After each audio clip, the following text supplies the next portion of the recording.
Staffing shortages may force Spokane-County to close the Geiger Corrections Center in Airway Heights. That was the message Detention Services Director Mike Sparber told county commissioners just last week.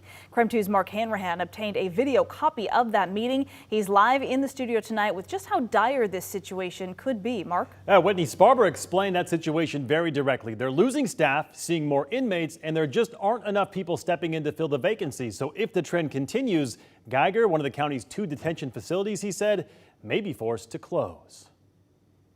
It's not a very rosy picture, but that's what it would come down to, just managing the bed space. Detention Services Director Mike Sparber delivered the news to county commissioners.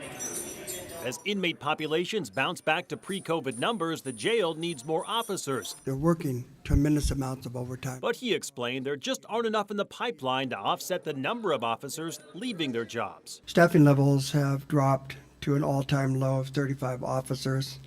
There are currently 12 in the hiring process. But as you're well aware, it takes about 9 months before they're eligible to be on solo duty. To accommodate for the changes, staffers at the Geiger facility, which generally houses lower-level offenders, are being moved to cover shifts downtown, and that is leaving Geiger with an ominous future. As the attrition grows and the filled vacancies don't occur, that we would have to limit services out at Geiger until the point that would have no Geiger staff on the floors out there. The department has a total of 330 positions. That's everyone from cooks to corrections officers. Right now, there are 56 vacancies.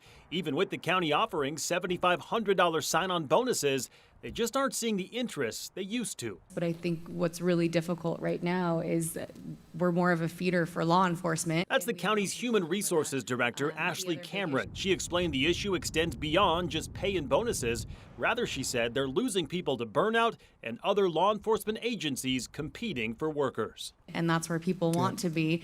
And because so many jobs are opening right now, we're just not seeing the level of interest in a corrections facility when there are so many law enforcement officer positions open.